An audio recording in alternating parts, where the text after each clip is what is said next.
these cooling blankets, these weighted blankets where you're kind of separating what your needs are from your partner, getting the pets out of the room and doing the sleep holiday from your partner, or at least recognizing that they need to be evaluated for sleep apnea or restless legs, I think is really important discussion, because I think it's just one of those things that is just, this is just the way it is, and we're just going to put up with it.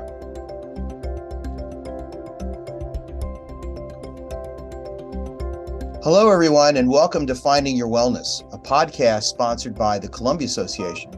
I'm Harry Oken, a community physician for over 35 years and the medical director for the Columbia Association.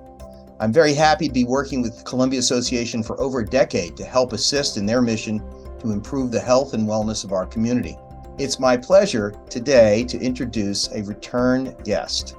I think this is appearance number 3, and we keep asking her back because she's so good. Dr. Jyoti Rao is a trusted and accomplished colleague. She's been practicing medicine for over 25 years. She received her medical degree from the University of Medicine and Dentistry of New Jersey and completed her internship and residency at Tufts New England Medical Center in Boston. She's a strong proponent of total holistic care, and she's certified in medical acupuncture from UCLA. In addition, she has a master's degree in metabolic nutrition from the University of South Florida.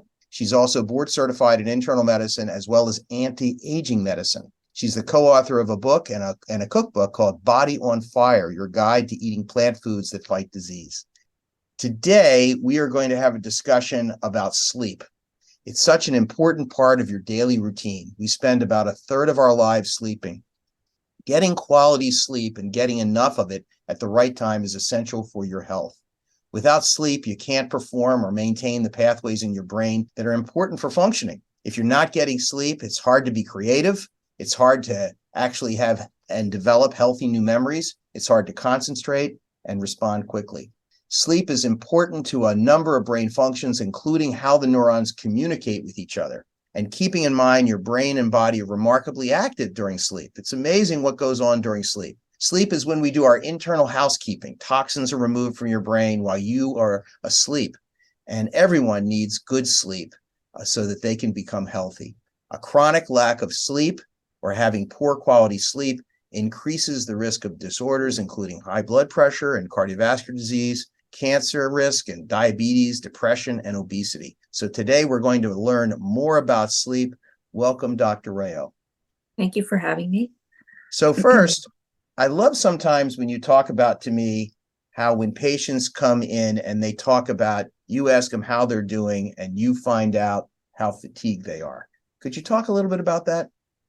Yeah, I think the fatigue is such a prevalent issue with probably 90% of people that come to see me, whatever they're coming for, whether it's abdominal pain or cardiac risk, whatever it is. It seems to be a part of everyone's compilation of symptoms. And I just find that it's so important to address the fatigue first and foremost, because the lifestyle tools that I want to give them to help them rectify whatever they're coming in for in terms of their initial issue is almost impossible if they're too tired to make the initiatives. So because I focus so much on lifestyle, I feel like getting to the root cause of their fatigue is it's very different for each person. So aside from, normal sleep disturbance, which I think, like you said, is so critical, I always start with sleep. Mental health, the role of anxiety, the role of depression, the role of the worries that we have about the world situation, that can really deplete our resources, that can make us feel body fatigue, but it's actually mental. Because most people are sitting sedentary, too sedentary, that can increase their fatigue. So other things are, if they're anemic or if they have thyroid issues. But another big area that I see a lot of fatigue stem from is hormone disturbance, and that's insulin resistance, and as well as, things like sex hormones. So when women go through menopause or andropause for men, the thyroid obviously is important, but there's so many other hormones in our body that come back to the gut microbiome and other things that we can manipulate with lifestyle. But I think the recognition of the reason they're tired is also really important so that we can kind of fine tune, what to do about it, whether their medications making them tired, like an antihistamine or an antidepressant or beta blocker, mental health issues, or even things that are immune based, right? We're seeing a lot of chronic fatigue now post-COVID. So there's different workups for the fatigue I see, but I feel like sleep is a big part of it. But if we don't address the fatigue part, it's hard to get people motivated to make the change that we want. So in terms of sleep, as you mentioned, it's one of the key pillars for helping us age gracefully. How much sleep should we get? I think it's between about 7 to 9 hours for most adults. And I think it changes a little bit once people get into, I guess, 65 plus. But most of the time, it's 7 to 9 hours. And it's not just about being in bed, it's about restorative sleep, going through your stages of sleep 1 through 4 stage and REM cycle, which are critically important to continuously go through versus I wake up because I have to go to the bathroom. I'm in bed for 10 hours, but I'm waking up every 2 hours to go to the bathroom. You keep breaking your cycles of sleep, so you're never getting through that full 4 stages and REM. You need to do that about 4 times during the course of a night in order to be waking up refreshed or restored. And a lot of people have, devices now that like an Aura ring, that they can watch their sleep patterns. It's not perfect. It's not like sitting in a sleep lab, but it's good information for people to also know what their lifestyle choice is. Oh, I worked out tonight too close to bedtime and now I'm not sleeping well. So it kind of helps them understand that their sleep patterns are so essential to daily patterns. And, I always say that a morning routine always starts with your sleep. And a sleep routine always starts with what you're doing in the morning, during the day, right? You can't just shut off a light switch and say, I'm going to bed now if you're running at 100 miles an hour. So the whole day is related. And it's nice to know what refreshed sleep looks like so people can understand. Because I get people all the time saying, oh, I don't have a problem with my sleep. But when you talk about how many times they wake up because of pain, because their partner snores, because they have to go to the bathroom, those are the things we have to work on individually. And they could also have a medical problem like restless leg syndrome or sleep apnea. Yeah, so the sleep routine and sleep hygiene, as well as like the reason they're not sleeping, is very important. So the distinction about you can be horizontal and not get sleep or not get good sleep is important for people to understand. We really want people to actually fall asleep, get through 3 to 4 cycles of sleep, and have that sleep cycle being really restorative, which is a Right. trick. I know for my patients, it's uncommon for people to say, I'm sleeping great. It's Yeah. uncommon. Well, I think it's also like fatigue. It's just part of your day to day, and Yeah. you don't even know what good feels like because Right. it's just the way you've been. Yeah. And I know when I was younger, I felt like my sleep was so much better. And I'd get up in the morning and I'd go, really ready to go. Not now, even though I get 6.5 to 8.5 hours of sleep a night. Well, you had mentioned about all the different things that can affect sleep. You said you started to say you don't want to be riled up before you go to sleep. So in other words, don't exercise before sleep too closely. There's lots of good things we can do to promote sleep. But before we actually talk about that, you also mentioned, let's go over the anatomy of sleep, how it starts and what a cycle of sleep looks like. So I think that it is really good to be kind of in a calm state. So if we're in a beta active state, our brain waves are kind of reading the email or watching the news, which is the worst, or kind of like getting through work till we close that iPad and then close our eyes. That's just not going to work because you're not inducing the alpha waves and then the theta waves and the delta waves that you need to kind of transition into a deeper sleep. So just the calming nature of kind of lowering the energy and trying to get us into stage 1 and 2 and 3, because our brain waves change as the stages go through, and deeper sleep can happen if we can allow for stage 1 to evolve into stage 2 and then go into REM, where we see rapid eye movements and sometimes muscles jerking. But we used to think that REM coming at the end of stage 4 was the most important for memory, but it looks like everything is really important. Even stage 3 and 4 is important. So that transition of all of the stages, but calming your brain down so you're not going from beta activity, which is hyper focused, going into that, and adrenaline, right? So we don't want adrenaline. So there's a lot of hormones that play a role in sleep. Melatonin is our sleep hormone. Cortisol tends to be our wake up hormone, but there's also a hormone called adenosine that is building up as the day goes on. So for people who kind of need a nap in the day, it's fine if you are not busting that valve of adenosine, which is the one that kind of comes around and then just helps us to kind of create such a pressure that we fall right asleep. But if we're taking multiple naps during the day, then sometimes some people have an issue where they don't have enough adenosine built up to kind of fall asleep. It's not just about melatonin. And that's why with lots of people, when they take melatonin, it doesn't work. because it's not the only game player. There's a lot of other things involved. So I think that the context of cold room, dark, quiet, sometimes I have people wear eye mask. It's not great all the time, but it's at least it lets them know why that the light is the issue for them not sleeping. Maybe they can make the room darker, get shades that really cover it. But temperature being like 65 to 68 is also really helpful to induce a sleep and a restorative state. I'm not sure what the data is with that, but I think there's definitely some information on the colder the temperature, the better it is for I've sleep. read 68 or less is where you want to be. Yeah. And interestingly, concerning that, what I sometimes tell people who have lots of difficulty falling asleep is actually a hot shower or hot bath before 30 minutes before actually drops your body temperature, so that when you do get into bed, your core temperature, even though you've heated it up, kind of overcompensates and you're actually cooler when you get into bed, and that can help. And I do want to also say, so stage one is what we used to call doze sleep, right? You sit in a chair and it feels kind of good, but there's no restoration there. You have to get into deeper sleep, 2, spindle sleep, 3 or 4 to get that. And that's when that's where the real housekeeping, I guess, starts. And if you were looking at EEGs, as you were saying, that when we're awake, it's those fast waves. And then we start to get into doze sleep. It's still a little fast.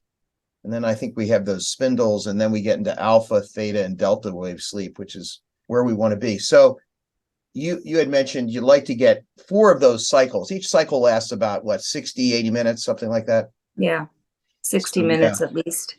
So, you can see that there is more of a sacrifice of REM as the night goes on. Right. So some people say, I got 4 hours and I went through my whatever cycle allocation. But the issue really is did you get enough REM? Did you get enough of the components that actually are required? And they change in duration as the night goes on. So it's important to get the full 7 to 9 hours. And there are some people, I will say, there are chronotypes that basically are morning people or later in the day people. But in general, if you're waking up refreshed between 7 to 9 hours, that's good. I will occasionally meet a person that's 6 hours. They feel great. There's nothing wrong with them metabolically. Fine, great. But for the general person, a goal of 7 to 9 continuous hours is really important. And there's that rare person that has that orexin gene that really needs very, very little sleep. We all know usually people like that. They get 4 or 5 hours of sleep and they function perfectly. And that's where some of these medications that affect orexin, Belsomra, there's 2 others that probably are helpful for those types of people who just they don't really cause sleep, but they decrease wakefulness. Right. Back to the sleep cycling. One thing I've seen that affects sleep is, I wonder if you'll comment on this. Some people go to bed too early, like 8 o'clock, 9 o'clock at night, and they constantly are waking up, at 3 o'clock in the morning and say that they have insomnia, when really they probably need an adjustment of when they're going to sleep. Have you seen that? Yeah, so I think it's important to know the chronotrope of the person. I think that changes. It's genetic, but it can change as we get older. Like the teenagers are more alert at night, and then as we grow older, it starts to change. But intrinsically, we all have some sort of a chronotrope which can be passed down genetically. So the issue for each person is sometimes they have to go to bed because their job starts at 3 or 4 in the morning, right, or something crazy where their kids are waking up or something like that. But they're probably fighting their chronotrope, which is the fact that there are people who need to sleep at 10 and get up a little bit later. There's questionnaires online, and I'll try to find which Sleep Academy website has it, but you can kind of type in, answer some questions, and it tells you what kind of chronotrope you are, so that if you had flexible schedules for work, you could request, because you will definitely be more efficient if you are going along the path that your chronotrope suggests, including when you work out and when you don't. So some people can work out and drink a cup of coffee right before bed and it doesn't bother them, right? So these are the things, the variables that we can't kind of across the board tell everyone. But if you know that that's a problem, then I think that you should be able to adjust your sleep cycle. Now, what I've found is you can't adjust it from, I will go to sleep, can't go to sleep at 8, so I'm going to go to sleep at 10. You have to adjust it in 30-minute increments, because your body still won't sleep. And there's a whole behavioral modification of sleep issues where they're doing restriction of time in bed. so that you're not sitting in bed and it's not creating this phobia or anxiety or fear because you're staring at the ceiling or you're staring at your clock for 2 hours. It creates a whole sleep anxiety, which is also very not helpful. That's great information. The other two things that you touched on that I want to make some comments about is, first, this accumulation of adenosine. And I know, a lot of people, one of the ways we now understand caffeine works, right, is by pushing off adenosine for the receptors on brain cells. It makes us more alert. One of the things to remember is caffeine has a pretty long half-life. So if you like a cup of coffee in the afternoon, the half-life is 5 to 8 hours. Half that caffeine may be around, later at night, and may be hard for you to get to sleep. And the way it's working, we now understand, is the accumulated adenosine, which I think is just fascinating. We never knew that until recently. Yeah. And also, chocolate, Mm-hmm. green tea, things that seem like, dark chocolate is something I tell a lot of people to take for cortisol, adrenals, and magnesium. But if you take it too close to bedtime, it can also keep you from sleeping. So it's just Right. important to pay attention to things that are stimulatory. Based on your genes, I know there's fast metabolizers and slow metabolizers for caffeine, which is why every so often you'll see somebody have an espresso shot and sleep like a baby. But again, it's genetic and kind of have to listen to what your body tells you. And then there are certain foods that contain tyramine, Yes. that may affect you. Alcohol as well. Right. So Yeah. the thing that is confusing about alcohol is that, it acts on the GABA receptors initially, making people feel calm and relaxed. And so the thought is that it would help promote sleep. But as it metabolizes, it can increase glutamate and also cause agitation. And so some people wake up at 4 o'clock in the morning and can't get back to sleep, 2 o'clock in the morning, can't get back to sleep. So, and it depends on the alcohol, red wine versus, something else. But so it's really important to identify those triggers and not just like brush them under the rug, because sleep is, I think, the first thing that's sacrificed for most people when they're stressed. It's the first thing to go and it's not prioritized. But it is so important for all those things you listed, for cardiovascular, for neurodegenerative issues, to prevent those things, for cancers, for glucose metabolism. So I always talk about sleep in my first appointment with anyone, because I really feel like it's the tie-in for a lot of these illnesses we see in internal medicine. I totally agree. Now you mentioned already melatonin, a powerful hormone that we make in our bodies, but you can also take that as a supplement. Give us your guidance on that. So I actually check levels for some people on hormones. If they're having significant insomnia, we're looking at melatonin levels, some salivary, and it's not always the problem. Sometimes the problem is the cortisol curve that we're looking at. Cortisol is your wake up hormone. It's supposed to peak in the morning and come down as the day goes on. And it just doesn't go low enough at night for a lot of people, whether they're exercising, they're eating sugary foods, whatever it is, they're watching the news. It doesn't, I don't know what the reason is, but it tends to prevent sleep from occurring, or the adenosine. So the melatonin absolutely is a big player, comes from the pineal gland, and it is very important. It is sensitive to circadian rhythms. So it helps when you go out in the morning. Again, sleep routines can start during the day. So if you see a lot of sunlight during the day, you can get better melatonin at night, not looking at your tablet and your phone. And stimulatory things can also help with the light that's on your eyes, with the blue light. Those are nice protocols. And I usually start from 1 to 3 milligrams if we're going to try it. I go up to 6 milligrams for some people who have reflux issues, because actually it can help. And there is also an immune modulatory effect of melatonin that sometimes I'll go higher. But for most people, I'll stick to 1 to 3 milligrams, regular, not sustained release, because what I get from some people is that they wake up and they feel drugged, or they feel groggy. One, they may not be giving themselves enough time to sleep, because it's usually gearing you for an 8-hour sleep. Or two, it's not the answer or the wrong version. So for people who wake up in the middle of the night, they may want to try a sustained release version of it. But the other big hormone to look at is cortisol. Are you driving your cortisol too high in the night to, wake up, causing you to wake up? And hypoglycemia seems to be a big cause. When people are, eating ice cream at night, whatever it is that's very sugary, their insulin's up, and then a couple hours later, they're plummeting. So, and that wakes them up. They're not even aware of it. But we catch these things when we're doing 24-hour cortisols on patterns for people. And also the CGMs are looking at that. The continuous glucose monitors are really helpful for people to watch their sugars. And sometimes people are waking up with really high morning glucose, and that could be a cortisol issue, and also what they're eating the night before, a late night snack. So it's interesting because the snack you eat at night, I prefer people not to eat before bedtime. I prefer time restricted feeds in terms of having longer fasting hours. But for some people, eating a handful of nuts or almonds or walnuts before they go to bed gives that sustained glucose response, and they sleep better.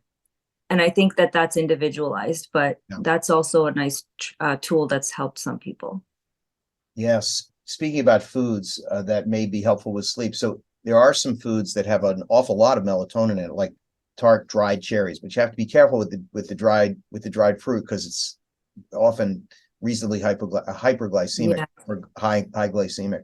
Melatonin also, as you alluded to, at a higher dosage has an incredible anti-inflammatory effect.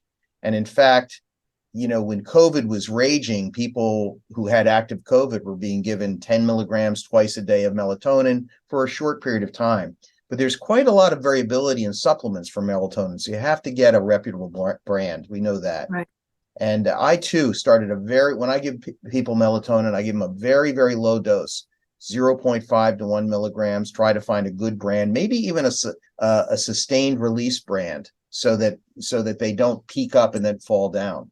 And to your point about the cortisol, so yeah, cortisol levels bottom out around 3:30, 4:30 in the morning. And so I've often found from my patients who say, I can't sleep. And then finally, 4:30 rolls around and I get into dead sleep. They're then at their cortisol nadir and they finally can get to sleep. Yeah. And as you mentioned, if you're in a fight or flight situation, your cortisol levels are high, your adrenaline levels are high, your catecholamines. And unfortunately, people run around in today's world with their sympathetic system is turned on, and it's so hard for them to calm down and find some peace so that they can settle into sleep. There was one other thing I wanted you to comment on. Oh, I remember what it is. So we were talking about, how your partner may actually interfere with your sleep. So one of the things that's hit lately has been this idea of a sleep divorce, where your partner is so distracting you can't get into good sleep. Any comments about that? No, I think it's a big problem. Also, pets in the bed is a big problem. And so I just find that's where the priority of sleep issues come in, where people just kind of put up with stuff and kind of live through it. But I think it's important to recognize that sleep should be a priority. And I think the partner should get medical evaluation if they're snoring or if they have restless leg, or a lot of things that are common is that the temperature of the room especially for a woman who's going through menopause. I mean, I can personally speak. I want it at 65 and it's freezing for my partner, right? So my husband doesn't like it that cold, but these cooling blankets, these weighted blankets where you're kind of separating what your needs are from your partner, getting the pets out of the room and doing the sleep holiday from your partner, or at least recognizing that they need to be evaluated for sleep apnea or restless legs, I think is really important discussion, because I think it's just one of those things that this is just the way it is, and we're just going to put up with it, kind of thing. And it's just so important is, of the pillars that keep us aging well, sleep is right up there. But I think also, I always talk about, people say, well, what's the most important thing? Well, the most important thing, in my opinion, is controlling stress. How are you in a less stress situation? You eat well, you sleep well, you exercise well, you avoid toxins, and you work on getting good restorative sleep. Well, this has been terrific. A pleasure to have you again. Thanks for joining us. And thank you. Thanks to our audience for listening, and thank you to the Columbia Association for sponsoring Finding Your Wellness. This is Dr. Harry Oken for Finding Your Wellness. We are Dragon Podcasts. Connect with us at podbean.com/dragonpodcasts or wherever you get your podcasts.